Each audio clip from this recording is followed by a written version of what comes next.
all is what we say.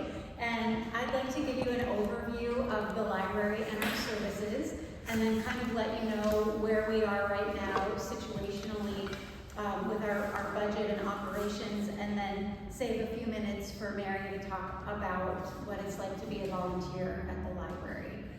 So the Talking Book and Braille Library, we've been around since about 1906, originally providing Braille services through the Seattle Public Library, and that Braille was made possible through the work of volunteers. And that was primarily women from the Red Cross and then the Seattle Junior League who learned how to transcribe print into Braille and produced or found Braille books to purchase and provide to blind Braille readers in the Seattle area.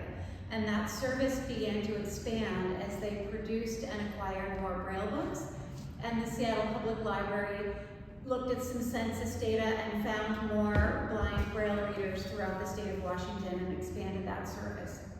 And then in 1931, the library service really blossomed and came into being when there was an act of Congress in the United States called the Pratt-Smoot Act, and that was under President Hoover. And it basically told the Library of Congress, you need to provide library service to blind adults in the United States.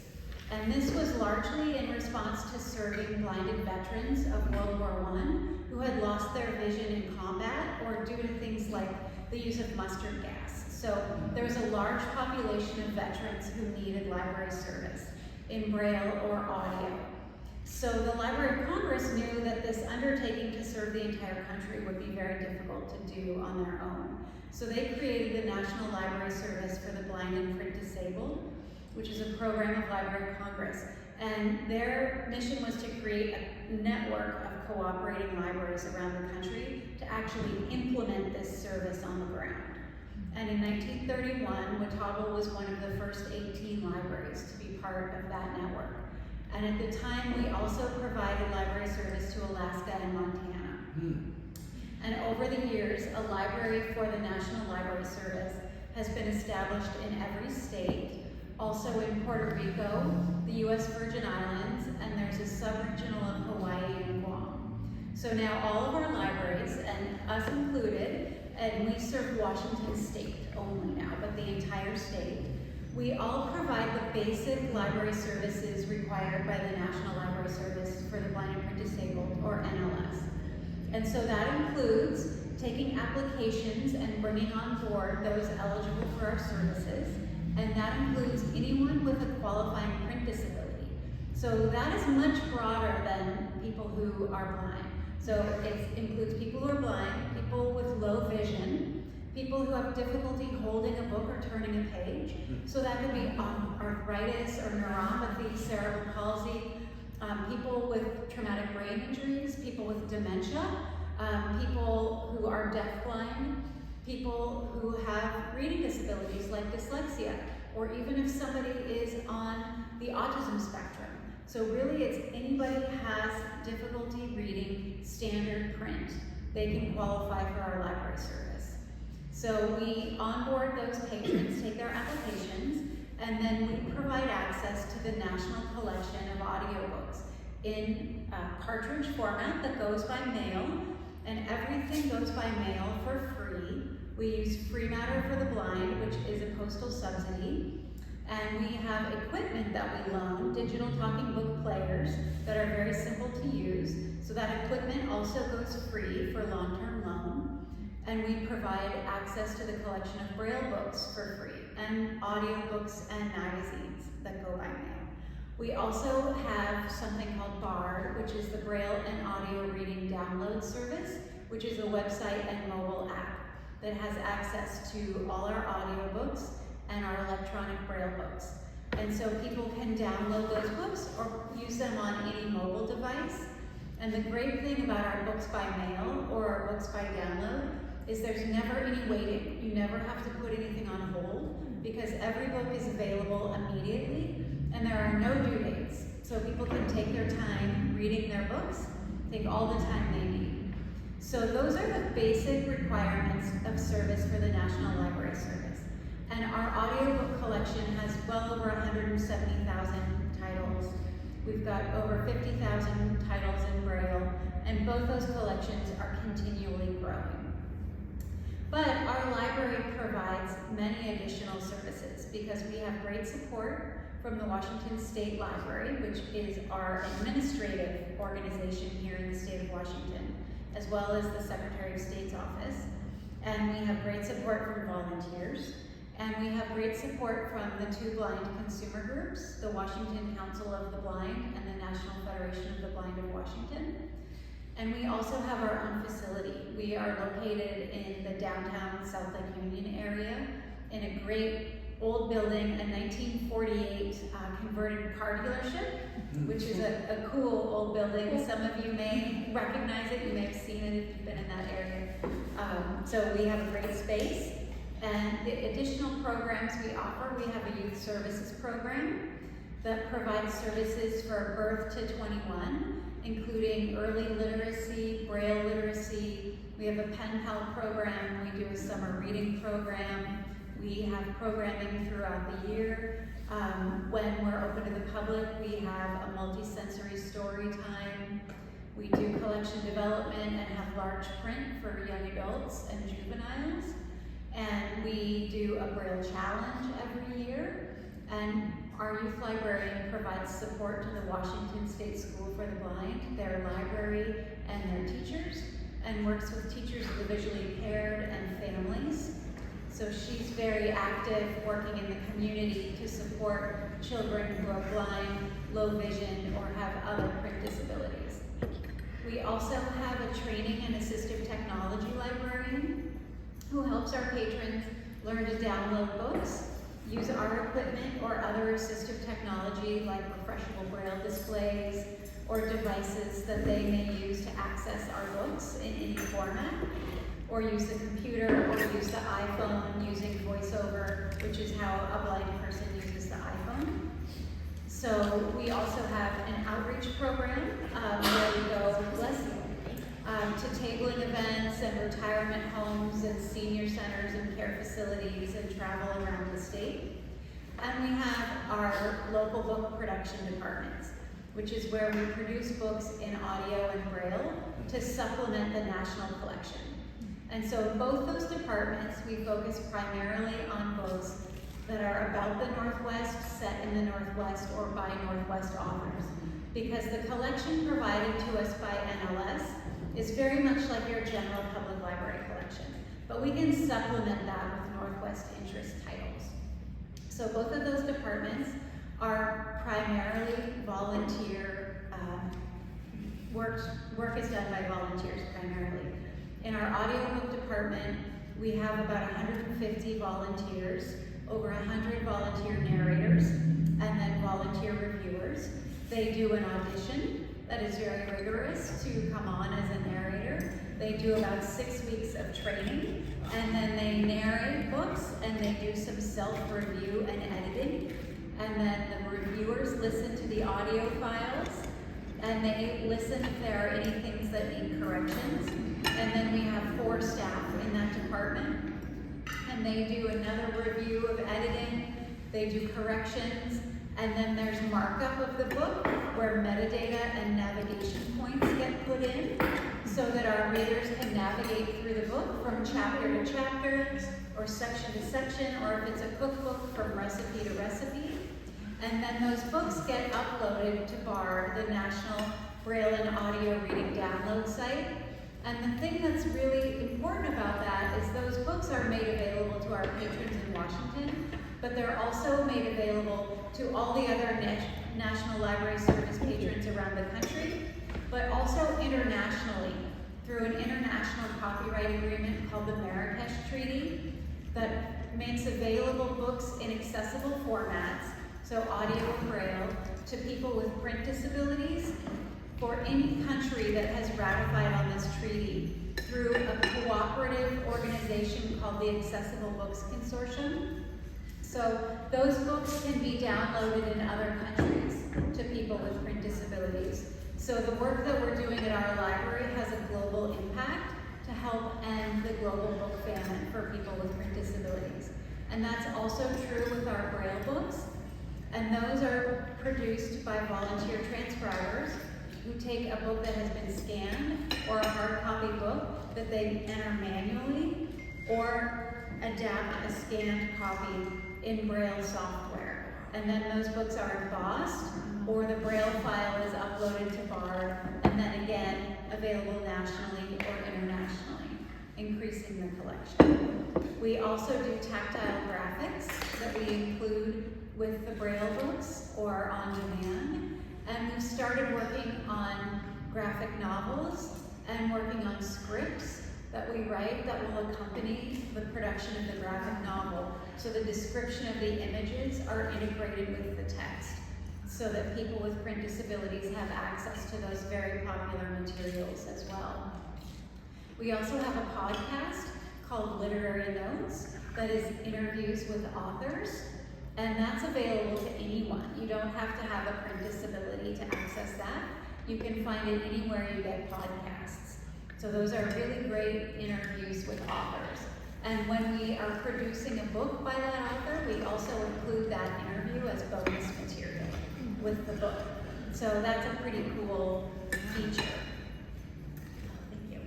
And so there's a lot that goes on at the library, and we serve over 8,000 patrons regularly of all ages. The predominant group that we serve is people over 65. This is mostly because people come to us with age-related vision loss, like macular degeneration or glaucoma. So that is our largest age group, but we do serve all ages, and we are always trying to do outreach to all age groups and all types of disabilities. We can always use your help telling people about us. I brought some brochures that I'll leave that you can take. We can always take on more patrons and provide the service. It's a great service. It makes a difference in people's lives. It's very accessible for users. They can get the service by mail or use the download service or do both. Right now, we are in a difficult situation with our funding. We were on an unstable source of federal funding that is in jeopardy right now with the federal government, and our state funding is a difficult source of funding because it's a state funding that is fee-based, based on real estate transactions. And so with the high interest rates, in the last year or two, people have been buying fewer homes and refinancing their houses at a much lower rate. So the revenue coming into that account was far lower than our necessary expenditures. So we didn't have enough money, and we asked the legislature in the last legislative session for funds to fill that gap, to make us whole, and we did not receive that funding. So we had to do some layoffs, and currently our building is closed to the public, and our primary phone is voicemail only, which is a really difficult situation for our patrons. We are checking the voicemail all throughout the day and calling people back, usually same day, but sometimes we have that phone tag situation, which is tough. And with the doors closed, that means that our multi-sensory story time is canceled, our Touch of Braille workshop is canceled, our Living with Vision Loss workshop is canceled, our playroom, our children's room is not open to all the people in the neighborhood that will come in and use the children's room. So it's a very difficult situation. We do have a decision package that's moving forward to the governor's office and then the legislature, where we're asking for $3 million in state funding that would cover our unstable state funding. So we're asking not to use that. We want regular state funding. We want money to replace our federal funding, and we want money to stop using donation funds to fund some of our positions. If the legislature would give us $3 million in general state funding, that would make us whole. So that's our request. And if anyone is able to contact their legislators and ask for fully funding the Talking Book and Braille Library, that is very helpful. We are also fundraising to try and keep some staff on through the rest of the biennium. That's through this fiscal year, which goes to the end of June, and the next fiscal year, which goes to the end of June 2026. So that's where we are right now. It's a difficult situation, and we can use all the help we can get in terms of donation funds and legislative advocacy. There are a lot of people that really depend on our books, not only for entertainment, but for their well-being. Many people in retirement homes and care facilities where our books are their mental health and well-being, and they listen and read constantly, and they count on us, or they count on calling us, and us calling them back and checking in on them, and we are their #1 connection to the world. So I hear it from people all the time. So that is a quick overview, and I'll turn it over to Mary and then take any questions anyone might have. Thanks, Danielle. So I'm Mary Schlosser, and I've been a volunteer at the library for over 20 years as an audiobook narrator. So I thought I'd go a little bit deeper into the whole audiobook process production. And as Danielle said, the collection of books that the library wants recorded into audiobooks is determined by the staff, not the volunteers by any means. And all of the recording happens on site at the library in downtown Seattle. There's 10 different recording booths set up there. And those of us that want a regular schedule, we can get a standing 2-hour block of time on a weekly basis. So I've chosen 10:30 to 1:30 on Wednesdays. I'm thrilled to be here with you folks rather than I can record. So if I get to the point where I select a book from the collection that the staff has identified to get recorded, and it could be fiction or nonfiction, and what I do before I even go into record is I roughly know how many pages I can get through in my time frame. And I will take time a couple of days in advance, and I will read it out loud, mostly with my husband when he's driving, because I need to find the words that I need to look up pronunciations for before I get in the recording booth. Look for tongue twisters, look for word emphasis, things like that. Anything that can make me a little bit more comfortable the day I record, so it's not like I'm doing a cold read. So I do all that prep work going in, and my day to go in on Wednesdays. The only interaction I really need to do with staff is when I get settled into my recording booth, a staff will come and set my microphone recording level. And after that, I'm on my own. And we use some really nice software to record our sessions. And as I'm going along, and if I make a mistake, all I have to do, things are still running, I just hit the letter M on the keyboard, that drops a marker, and then I re-record that sentence correctly, and on I go. I keep going. And then I just drop a marker, is what we call it, throughout the rest of my recording session. And when I'm done, I know time-wise I need time to do my corrections. So the software is so wonderful. I can just go back through all of my markers, and I can pretty much, I have to highlight what I'm going to cut out, and I want to really seamlessly get the bad sentence out and not make it so that there's any kind of a pause in between, that it's seamless that way. The software makes it so good to be a good editor, so I give that a lot of credit. So that's my process when I'm going through a book. And the time it takes me is basically based on number of pages on the book, and I have to say font size also, because if I get into a nonfiction book that is small font, I'm going to be living with it for a while. So on average, it takes me between 2 months to 6 months is probably the longest. Anywhere in that to do this first pass of the recording of the book at 2 hours a week, if you will. When I'm done, as Danielle alluded to, then it goes in a queue for another set of volunteers, the reviewers. And they will review the entire book in front of them, again in chopped up segments, and it may not be the same reviewer for the entire book, but they will be listening for other things that I might not have caught, still mispronunciations, or if I rattled the page too much. I mean, we're looking for quality here, that they will identify corrections After the review is done, it will come back to me for a second corrections. I will go in there and probably re-record the things that needed to be done again, which they've made space for. It's great. I mean, this software is phenomenal. I think back to when I first started and we were using reel-to-reel tapes with a partner. It was a little bit more laborious, so the software is phenomenal. Wow. So I do my second set of corrections, then it goes in the queue for the staff to do the final production and finally publish it to our catalog for our patrons. So that's pretty much the process, and then on I go, and then I'll be on to the next book, if you will. Last week I finished my 81st book. Wow. Over the 20 years, if you will, and there were a few years I wasn't recording at all. And so I recognize the importance that the library has in society and the services that they offer.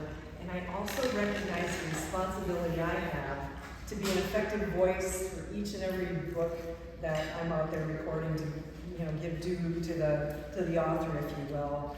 But it's not about me, it's about our patrons. There's such a need out there, and the services are so important, and I know the patrons appreciate it, as you've said. So, again, Heather, thank you for allowing us to come here and speak with you. So, yeah, questions for Danielle, myself. How did both of you get involved in the first place? Well, I had been dabbling into learning about doing voiceover, to actually maybe be a professional voiceover person and this and that. While I still had a real job on the sideline. And somebody said you should consider going to volunteer for the library. And so I thought that would be great practice. And so I inquired, went through the audition, and luckily passed the audition back in 1999. So I'm still here. It's such a fulfilling role for me. I really enjoy it. It's just such a win-win. So been hanging in there, and you haven't kicked me to the curb yet. So, great question. And Danielle, for you? Yeah, for me, I worked in public libraries and academic libraries before the Talking Book and Braille Library. I've been at Watauga almost 18 years. And when I worked in the public library in particular, what I found most rewarding was when I worked at putting together talk times or ESL programming, or working with people that came over from the group home that was near the library, and working with seniors, and just working with anybody who needed extra help or had more barriers to accessing information. And the same when I worked at the academic library, working with the international students or students who weren't able to get their own textbooks or whatever the challenges were. So it was always the most rewarding for me to help remove those barriers for people and help them get access to information and reading materials. That was the most powerful, because I believe in libraries being places of democracy and access and freedom to read. And so when I saw the job listed for the Talking Book and Braille Library, I thought, wow, if you're unable to read print, what a huge barrier. And that was something that I thought I would love to be involved in, helping people access materials in the ways they need, in the formats they need, how they need. And so it just seemed like a very important work, and something that I would feel very good about being involved in. And it's been the best job I've ever had, and I love it every day. Thank you. Danielle, you mentioned staffing. What was your staffing like before the layoffs? Like the number of people ish, and then what is it now? And Yeah, we are down 4 positions. So we were at 18 and we are at 14 right now. Yeah. Which, we are small staff for all that we do.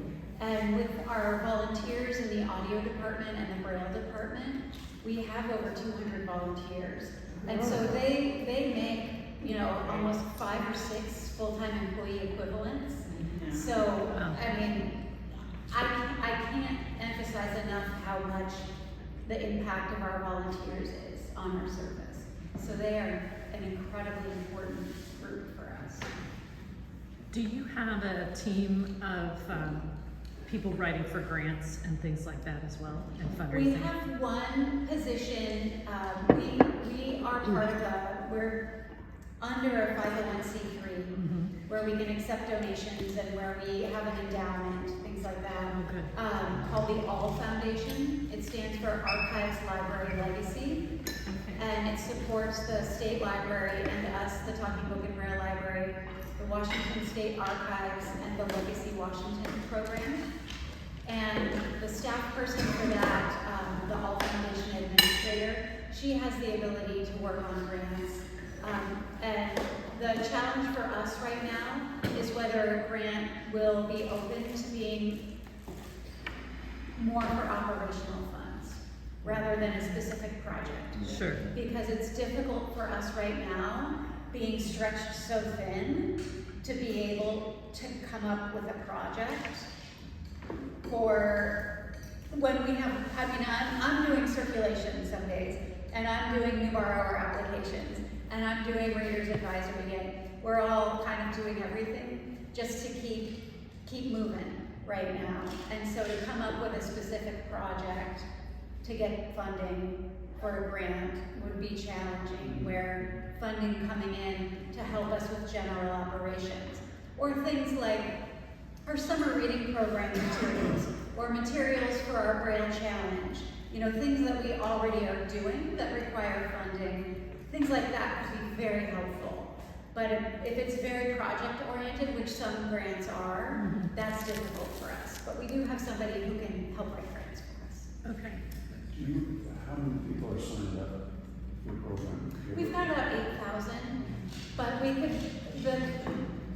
the biggest challenge for us is outreach and letting people know we exist. We are like the best kept secret in the state of Washington. Yeah. That should not be a secret, because about 12% of the population has a disability, and with the population of Washington, I mean, we could easily be serving over 250,000 people, 400,000 people, you know, so of course some people don't use libraries, some people don't like to read, some people are perfectly fine using an e-reader and expanding the font.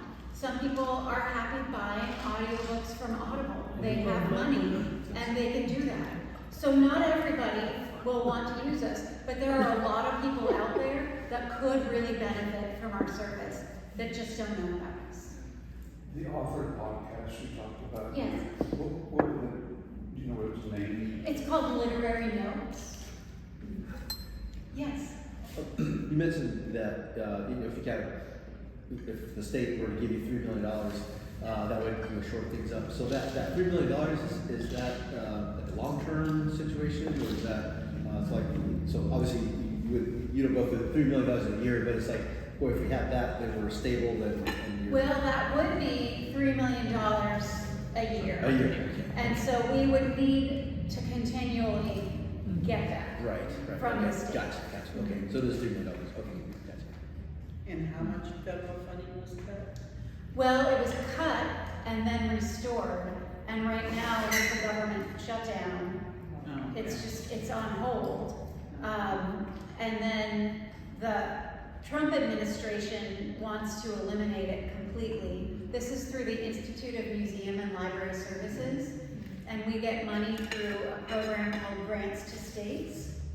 And that money pays for typically 4 staff positions, which is our audio and Braille production, basically, and our training and assistive technology librarian and our reader's advisor. So very critical positions. And the Trump administration has money in their budget, just enough money to pay for the shutdown of that program. But the House and Senate have both put money in their budget to carry on the program. So, But that's not a guarantee. but that's not a guarantee. So that's part of the reason in this $3 million we're asking for, we would replace that funding because we can't count on it. One more quick question, in case you have curious. So do you just read the book straight, or do you kind of add some emphasis or change voices or? Yeah, so I don't do accents. That wasn't a requirement, luckily. But I I've gotten to where I will modulate my voice a bit, especially between, if it's fiction and a man and a woman are having a conversation, I'll fluctuate a little bit, and if,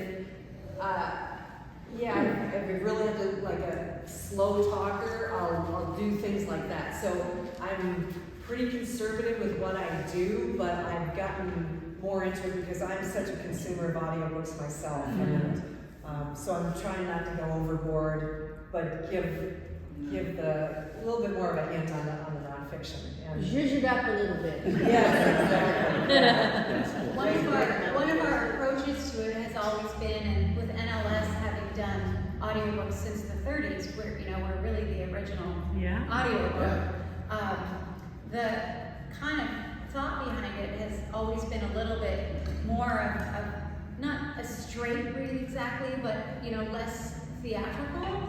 Kind of thinking about it like the difference between reading the book and seeing the movie. You have more room to imagine it for yourself if it's not so theatrical.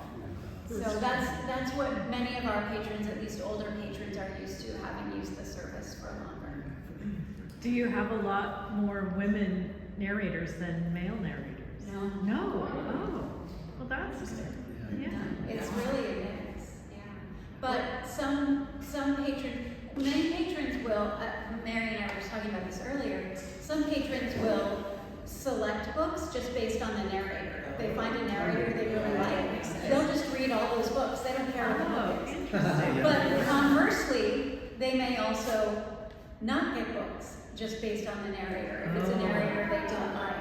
Sure. And sometimes, unfortunately, if people are hard of hearing or losing their hearing, they will often exclude books by female narrators because the register can be a little bit harder to hear. On our talking book players, you can change the tone, and that can help.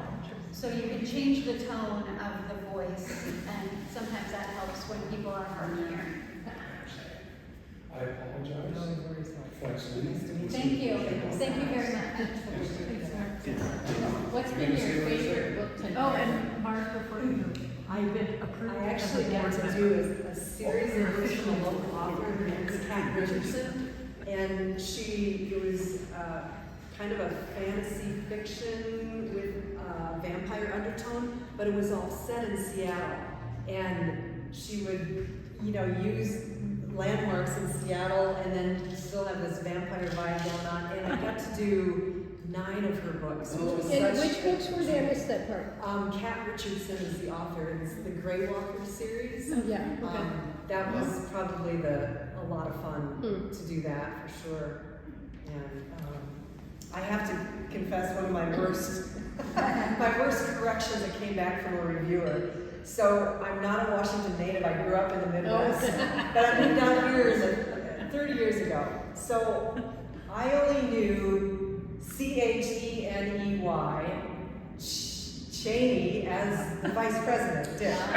So I was recording a nonfiction that was set over in Eastern Washington, and I said Cheney, Washington, Cheney, Washington, Cheney, Washington, and it came back and it said Cheney. Oh my gosh, I don't know how many sentences I I was waiting for you to say 2 hours. 2 hours.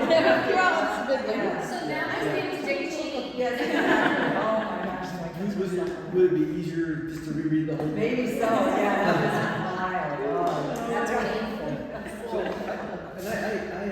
I love, I'm in a couple of book clubs, and so I prefer Audible, but the other guys I think are like traditionalists. I mention to them all the time, I say you should listen to this one because, like, one was Mark, I forget the comedian's name, but he narrated it, and so he had the sarcasm and he had some side comments, and then I'm reading one now by Noah Trevor, that again, he's a comedian, it's about his life, but he does the African accents, and he imitates his mom, and he imitates other characters, and to me, it just makes it so rich, and just, brings it to life. What percentage of your coverage is children? How many children do you have at one We time? have a pretty small number of youth patrons. We probably have about 500 out of the number, but they're very active, and like with our summer reading program and our Braille programming, and the Pen Pal program is really fun. That hooks the kids up to write to each other in Braille, and it helps. They don't talk about their disability. You know, it's more like, oh, I love Minecraft, oh, my dog, or macaroni and cheese, or whatever. But it helps them practice their Braille literacy skills and make a friend who has a similar, you know, situation as they do. So That's amazing. I was wondering, do you have a wish list of books that people would like to have audio that aren't on there yet? But they've heard about them and they're like, when are you gonna do that? yeah, we do. We do get patron requests, and if it's not a Northwest book, we submit the request to the National Library Service. And if they can get it from a commercial publisher, they'll get it that way. If they can't, they'll consider it for production in one of their studios. If they decline to do it, and we think we can do it, then we will sometimes do a non-Northwest book.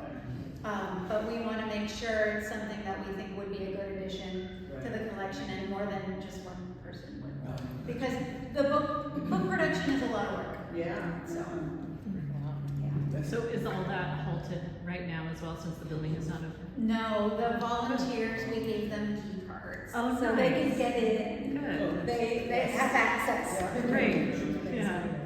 Yeah. I think one of the unusual things that's recorded at the library is the Washington Oh, yes. State voter Yes. pamphlet. You know how dense that is. Oh. And so, Yeah, we